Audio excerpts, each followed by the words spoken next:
प्रभाव का लक्षण। जिन द्रव्यों में रस, वीर्य, विपाक के समान रहने पर कर्म में जो विशेषता पाई जाती है वह विशेष कर्म प्रभाव कहा जाता है।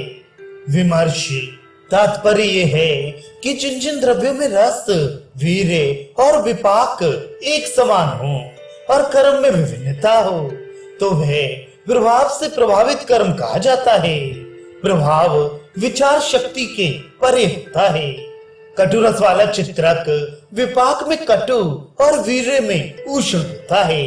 इसी प्रकार दंती भी है, पर प्रभाव से ये मनुष्यों को विरेचन कराती है। विष जो विषग्न होता है ये कहा गया है, उसमें प्रभाव कारण है। जो द्रव्य ऊपरी भाग के दोषों को नष्ट करता है तथा अधोभाग में वर्तमान दोषों को नष्ट करता है वह भी प्रभाव से ही प्रभावित होता है। धारण करने योग्य मणियों का जो अनेक प्रकार का कर्म है वह प्रभाव से ही होता है। प्रभाव अचिंत्य कहा जाता है। इस प्रकार विपाक, वीर्य प्रभाव का उदाहरण बता दिया गया है। विमर्श चित्रक और दंती दोनों रस में कटु, विपाक में कटु, वीर्य में उष्ण होते हैं, पर अपने विशेष प्रभाव के कारण दंती विरेचन करने वाली होती है। जो वस्तु वीर्य में उष्ण होती है वह मल को बांधने वाली होती है। इस विचारधारा से चित्रक मल का संग्रह करता है, ये उचित ही है, पर उष्ण होते हुए भी दंती विरेचन करती है, ये उसका प्रभाव है। विष विषग्न होता है, ये जो बताया गया है यह भी प्रभाव से प्रभावित होता है। जंगम विष का नाशक स्थावर विष होता है और स्थावर विष का नाशक जंगम विष होता है। इसमें कारण यह होता है कि जंगम विष की गति ऊपर की ओर होती है और स्थावर विष की गति अधोभाग में होती है। विपरीत गति होने के कारण स्थावर विष जंगम विष का और जंगम विष स्थावर विष का नाश करता है। इसमें गति विपरीत होना प्रभाव से प्रभावित होता है तथा मदन फल की गति ऊर्ध्व होती है, त्रिवृत की गति नीचे की ओर होती है। यह गति प्रभाव से प्रभावित होती है।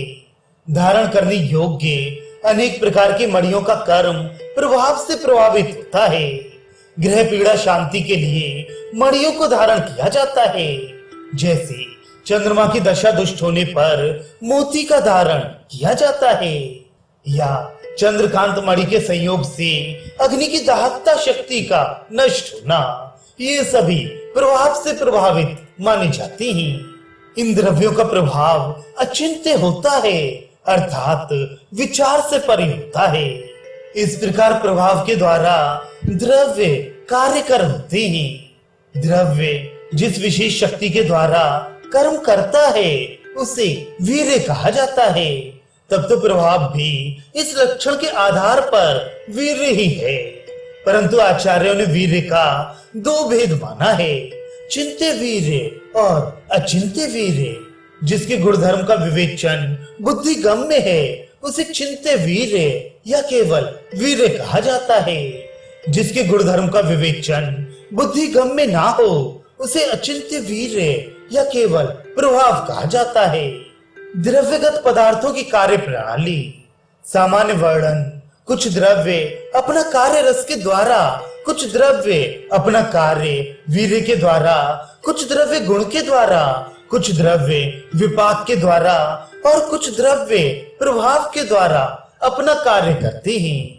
अथवा द्रव्य अपना कुछ कर्म रस से, कुछ कर्म वीर्य से, कुछ कर्म गुण से, कुछ कर्म विपाक से और कुछ कर्म प्रभाव के द्वारा करते हैं। विशेष वर्णन। द्रव्यों में रहने वाले रस को विपाक नष्ट कर देता है, रस और विपाक को वीर्य नष्ट कर देता है और रस विपाक वीर्य को प्रभाव नष्ट कर देता है। द्रव्यों में रहने वाले रस, विपाक, वीर्य, प्रभाव, इन चारों के बल की समानता होने पर यह स्वाभाविक कर्म होता है। विमर्श। द्रव्यों में तुल्य बल वाले रस, विपाक, वीर्य, प्रभावों में यह नियम बताया गया है, यदि रस की अधिकता हो तो रस ही तीनों को पराजित कर कार्य कर लेता है। इसी प्रकार इन चारों में जिसकी अधिकता होगी वह अन्य तीनों को दबाकर अपना कार्य कर लेता है। पर यदि समान बल वाले ये चारों रहें तो रस से बलवान विपाक, विपाक से बलवान वीर्य और वीर्य से बलवान प्रभाव होता है। जैसे मधु का रस मधुर होता है, नियमतः इसे कफ की वृद्धि करनी चाहिए, पर इसका विपाक कटु होता है, इसलिए मधु कफ नाशक होता है। अर्थात कटु विपाक से मधुर रस दुर्बल होने के कारण दब जाता है और अपना कार्य नहीं कर पाता है।